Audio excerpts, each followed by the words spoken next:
me and my boy Mark, we're just like, dude, let's add some value. Let's try to help the person that hasn't made their first 5K month yet. Like, let's just help a beginner, you know, that is looking to build their online coaching business to their first 5K month, right?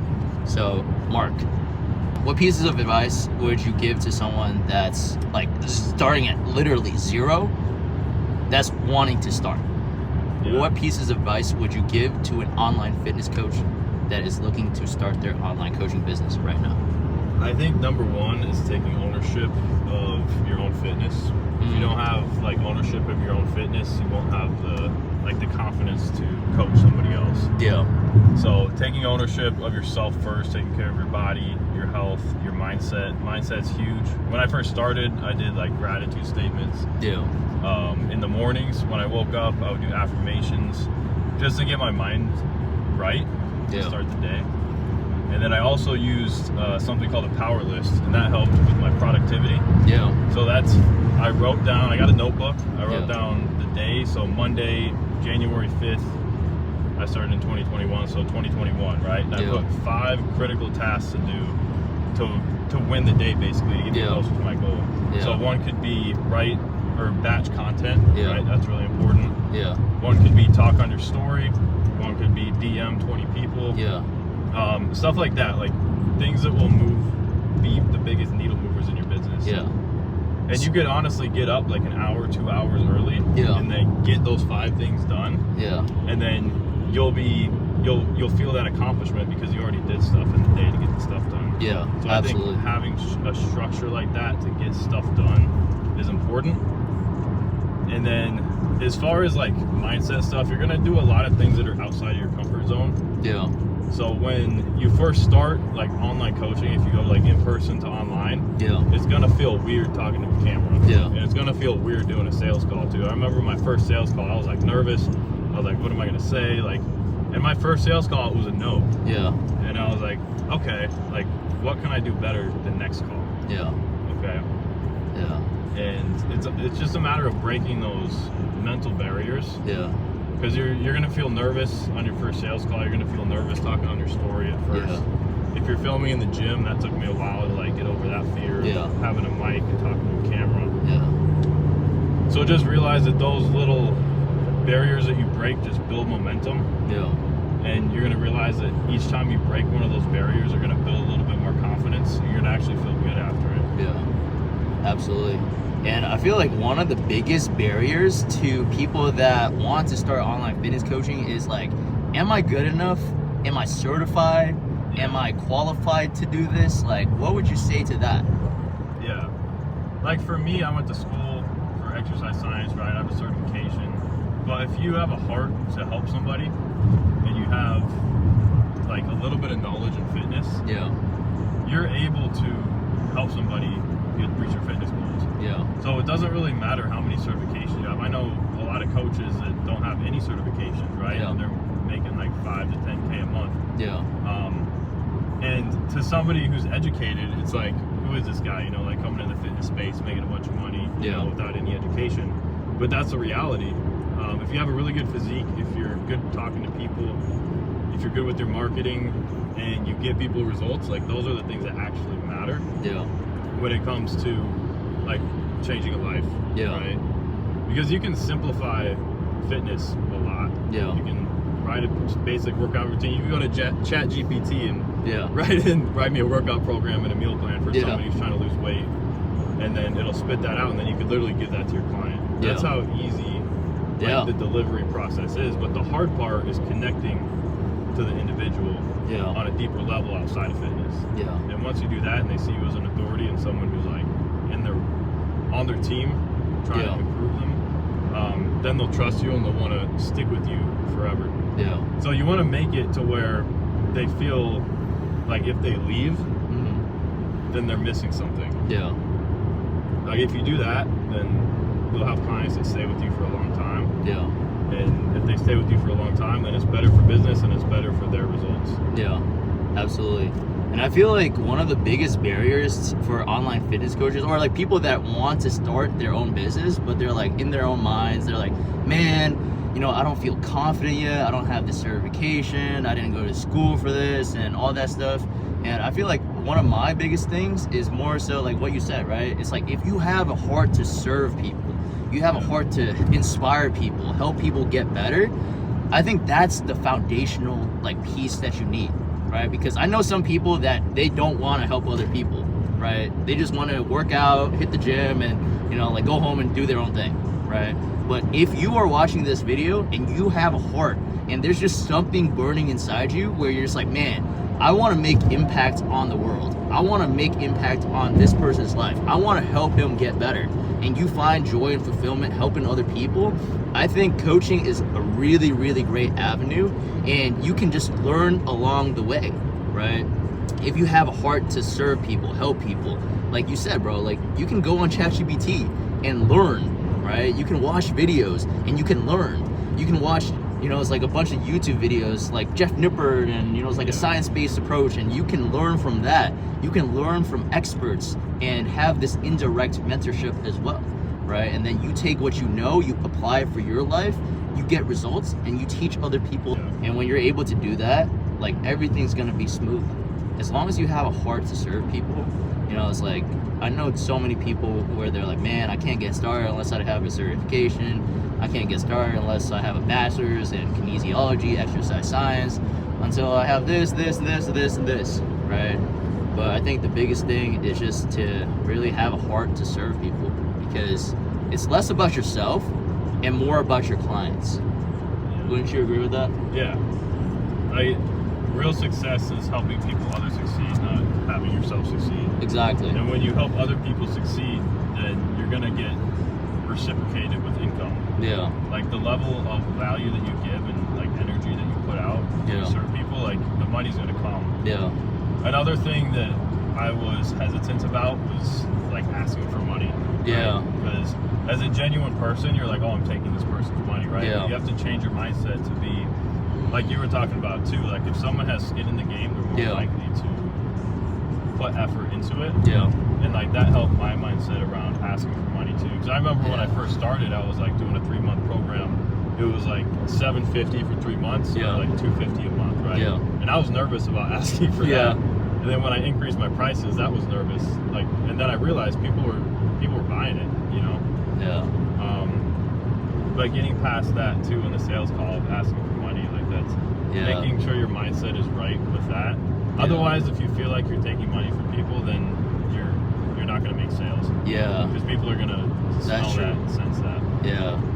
I feel like that's a big aspect too, right? As a coach, you know, it's like we talk about it all the time. It's like we genuinely want to help people, but even when I first started, I felt bad, right? I was like, why am I, you know, charging this? You know, like I used to help people for free, and now why am I charging hundreds and thousands of dollars? Yeah. Right? And so it was like a mindset thing for me where I was like, why? Like I was coaching friends, family, you know, it's like coworkers and all that stuff for free.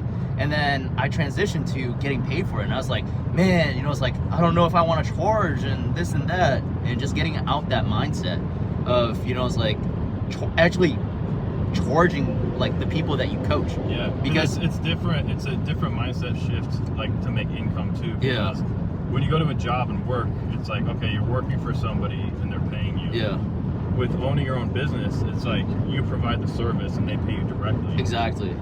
So it kind of opens your mindset to the opportunity to where like, oh, I don't have to go to a job and work for somebody. Yeah. Like I have value within myself that people will pay for. Exactly.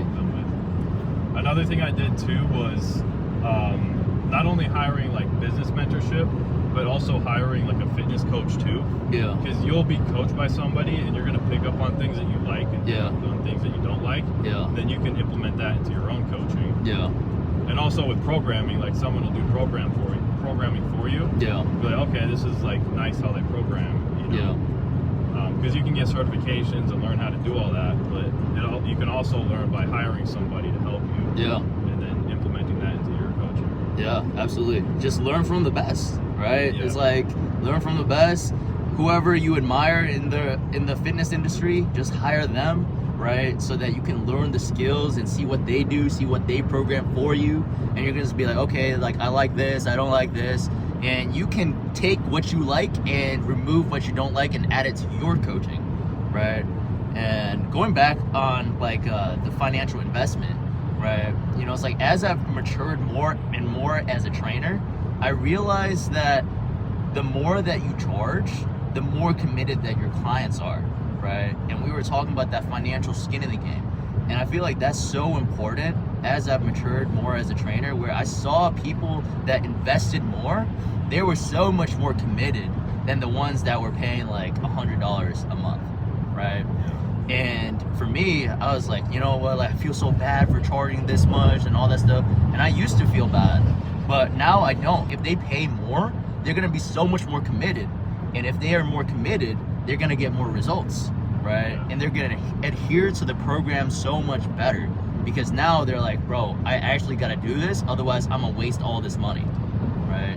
Because an analogy that I always give to even my clients is, I'm like, bro, imagine if we were accountability partners and I was like, hey, if I don't show up to the gym today, I'm gonna give you nothing, or I'll give you $5. It's like, okay, you know, I get busy, I get tired, I get lazy, I'm exhausted from work, I don't show up.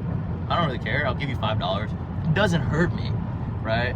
But let's say if I was like, hey, if I don't show up to the gym, Mark, I'll give you $1,000. Guess what, bro? I'm going to the gym. Bro, I might get hit by a car and I'm gonna still go to the gym. That's how committed I am. And when you think about that, the intensity of commitment is so much higher, and you're way more likely to actually do what you know you're supposed to do. Because everyone knows, like, you gotta work out. You gotta eat a little bit less if you wanna lose weight.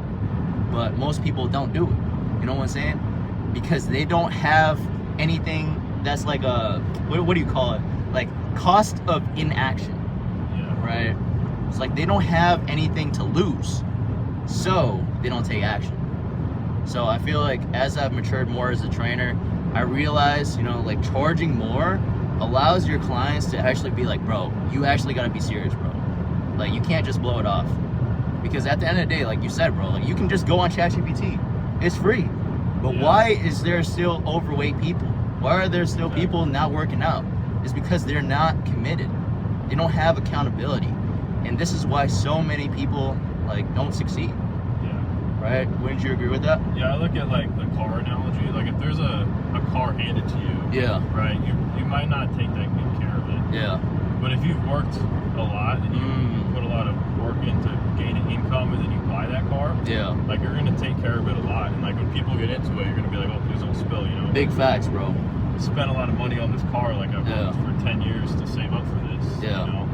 So it's just the value and the thing that you have. And if you have like a coach holding you accountable that you don't pay for, it's like you might not respect them. And so if they tell you to do something, it's like, okay, like I didn't really pay for this, or I only paid like $99 for this. So it's like, it's just something else. But if you actually put skin in the game, and you're like, okay, I put a big chunk of my income into this, it's obviously valuable to me. You'll be more consistent. And that's another thing too, is like realizing where your values are at.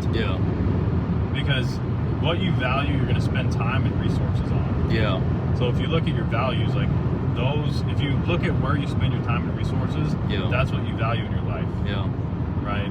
So if you spend it on entertainment, if you spend it on like fast food, all that stuff, it's like, or like I have a lot of clients who stopped vaping, you know, got out of nicotine, started exercising.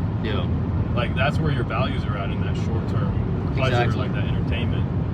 But if you're really somebody who wants to like improve themselves, you have to change your values. But okay, I want to reallocate this time and these resources into self-development. Right? And that could be mentorship, that could be a gym membership, that could be buying supplements, right? Meal prepping, getting food for that. So as a coach, like not only do you have to preach that to your clients, but also you have to look at yourself too. Because I know when I've had the most success in my life, I feel, is when, like I talked to you about this before, like having one hand to lead and one hand to follow. You know, because if I'm under authority, like this is like Christianity too, like God. Like if I'm under authority from something, I'm more able to be a leader to lead somebody else. Right? You can't be a leader if you weren't a follower. Exactly. Already. So when I first started fitness coaching, like I hired mentorship, right? Yeah. To help me get the ball rolling. Yeah. And that helped a lot because it like showed me the foundations. Like, okay, I have the foundations now. Now I just need to be consistent with these. Yeah. You know, and that got me up to that 5 to 6K mark. Yeah. So for you personally, looking back, right? Like, how long have you been doing like online fitness coaching now? About 3.5 years. 3.5 years. So looking back at like all the experience that you had in the last 3.5 years, right? If you looked back, would you have been able to be where you are today and as successful as you are without, hiring your first business coach? Absolutely not. It would have taken a lot more time, because when you hire somebody, like, they're going to give you systems, well, at least they should. Yeah. And systems are huge when it comes to business because it's something you can repeat over and over to create an outcome. Yeah. Because when I first started, like, coaching, people would reach out, be like, okay, like, I didn't know what to charge, so I was like, okay, $75 a month, to do a meal plan and nutrition. Yeah. And I was doing a lot more work than I should have been and got little income. Yeah. And I didn't really believe inside myself that I could make a living off of it. Yeah. Like, I feel like I saw influencers online, like, making money, and like, oh, those are just influencers, Yeah. And then when my perspective changed and I saw people like making like 6 to 10K from online fitness coaching, I was like, okay, what am I not doing? Yeah. Right? And that's why I worked with somebody to show me like what to charge, how to do, how long to do contracts, what content to post. Because when I first started posting content, like, it was strictly value, like value, like what to eat, how to train, stuff like that. But I was missing the connection part of it too. And like we talked about, a lot of guys, like we talked about today, like people who are like way ahead of us in the game. Like, they were talking about having that genuine connection within your content. And being authentic so people can actually relate to you. Because people aren't going to buy because you're smart. People are going to buy because they feel like they could be your friend or they connect with you. Exactly. There's a lot of free information online. Like, why should I hire a coach? Like, what would you say to that? I mean, if there's so much free information online, why aren't they in the spot that they want to be in? Yeah, bro. So. Yeah. I mean, I believe that God put other people in our lives for a reason. If we were just like alone, we were meant to be alone all the time and figure things out by ourselves, like, it would be that way, but it's not the case. Relationships are important. Whether it's a significant other, friends, mentors, business partners, like, those will help you excel and grow. Because all those successful businesses I know, it isn't just one person. Like, Arnold talked about it yesterday. He was supposed to be like the self-made man. That's what everybody called him. Exactly. But really, he had so many other people around him, coaches, mentors, friends, trainers that like helped him elevate to where he got to. Otherwise, he wouldn't have been able to do it by himself. Yeah, absolutely, bro. I totally agree with that. Especially with what Arnold said. It's like, no one's like really self-made. You know what I'm saying? Because like, even if you don't really talk to people, you have your parents, right? Like, they, in a sense, coached you and trained you up. You know what I'm saying? And, like, you learn so much through school. You learn so much through experiences. You learn stuff through books, podcasts, other resources, and even watching this video, right? It's a form of mentorship because you're learning, you're growing, you're expanding your perspective, right? And you think you think a different way because of it. Like, I have to attribute like all of my success to every single person that I've encountered ever in my entire life. All the YouTube videos that I've watched, all the hundreds of books that I've read on like self-development, business, life, faith, everything, right? And I have to, it's like attribute, like my success to everything that I've learned over the, it's like my like 2.5 decades of life, right? And I think just like mentorship and coaching is just like so important, because thinking back to when I first started 4.5 years ago, like, I wouldn't have been where I am today without coaching. Because, like, I first started posting stuff on TikTok, like workout videos. Here's how to do a bicep curl. I got 0 clients, bro.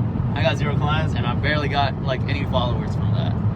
And it wasn't until I actually hired my first business coach where I was able to be like, whoa, like I'm exposed to a whole different world out here. Yes. Right? Like I was on the wrong track. I was thinking things like, I need a website, I need a logo, I need this and I need that. You don't even need all that stuff, bro. Even still to this day, I don't have a logo, right? Yeah. But brand is you. This is why it's called a personal brand. Like a brand is not a logo. It could help solidify your brand even further. But your brand is just you, bro.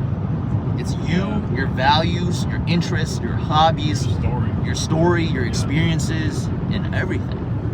Right? Yeah, sometimes on social media, like you'll tell your story, right? And then you like don't tell it again. Yeah. But telling your story over and over again, Yeah. it's gonna start to get in people's mind. Because you might see, like everybody watches social media. Yeah. You'll see someone tell their story, like, oh, okay, like whatever. Yeah. And then you see it again. It's like, oh, I kind of relate to that. And then you see it again and again and again. Yeah. You keep seeing this person telling their same story, how they Yeah. overcame something or where they came from. Yeah. And then that builds a lot of trust. Yeah. Yeah, like your brand is your story of who you are. Yeah. Like I actually started my logo and stuff before I started coaching. Yeah. Because I was so into fitness. I was like, okay, like I want to be like these guys on social media having like a brand and stuff like that, you know? Yeah. So I was like, okay, how do I make my own shirts? You know, so I made shirts on Printful, you know, print on demand. Yeah. And then in college, I had my buddies like wear them throughout the gym. Yeah. You know, so I started to get like a little bit of awareness of like, oh, that's Mark's brand, you know? Yeah. So that was cool, but I wasn't making income from it. I was just getting attention from it. Yeah. And I feel like both are like good. Yeah. But it's like if you don't have like the ability to market and sell, then your brand is gonna be nothing. Yeah. Like a logo is a logo. Yeah. Like, It's just a logo. A lot of people are like, oh, how do I make the best logo? Yeah. Like the logo's not gonna, like you think about the Nike swoosh or something as simple as the Under Armour logo. Yeah. Like there's stuff behind the logo that gives that logo character. Yeah. You know? It's the mission. It's the values. It's the value mission behind Right. it. It's everything behind the swoosh. Yeah. Right. That makes it like so powerful. Like if you think about somebody's name, Yeah. you know, like if you think about the name Arnold, Yeah. it's like it's kind of a silly name, Arnold. Yeah. But now it's like Arnold, you know, it has like substance behind it because there's a story, there's a person, a character behind that. Yeah. And the same with the logo, like you could literally have like a dot on something, and if that dot has like meaning to it, a dot with a little like, I don't know, something on it, then it's gonna be valuable over time if it has story to it. Yeah. Or like car logos. You know, like everything's so simple. Everything's like associated differently, right? Like even if you think about car logos, when you think about Toyota and Honda, what do you think? Reliable, last long, you know, affordable, right? You know, when you think about, you know, like Lamborghini, what do you think? Status, right? It's like you're well off, this and that, right? Every single brand has a different sort of feel. You know what I'm saying? Yes. And it appeals to a different type of person. It appeals to a different type of market, right? And yeah, you know, like the same way for you, right? It's like, how do you want to position yourself in the marketplace? And not everybody's gonna like what you do too. That, bro. A lot of people get annoyed when you're like on your phone recording yourself, or like in the gym recording yourself. Yeah. You're like, oh, what is this guy doing? You know, that's kind of weird. But honestly, it's like they don't have the confidence to do it, and that's why they feel weird about it. Yeah. I used to feel that way too, but now it's like I do that stuff too now, so it's like people will think a certain way. But at the end of the day, we're all in our own lanes, our own things. And as long as we have good intention behind it, then it's like it gives us confidence to do it. Yeah, absolutely. I feel like when I first started, it felt very weird to bring my tripod in the gym. Because in my mind, I was like, dude, I don't want to disturb people. I don't want to get in people's ways and this and that. But in my mind, I was like, I want to help inspire people. I want to show people how to do these exercises correctly. I want to show people like what I'm doing in the gym so I can help them.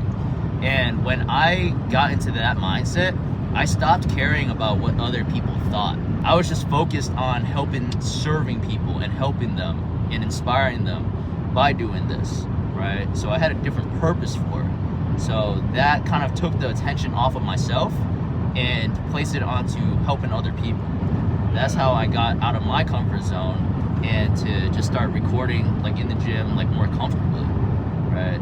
Because before then I was like, how do I look? How do I sound? Like this and that, like am I bothering people? But I just started building the mindset where I was like, man, I just want to help people on social media. I want to help transform one life today. I want to teach somebody how to do the leg extension properly. I want to teach someone how to bench press properly.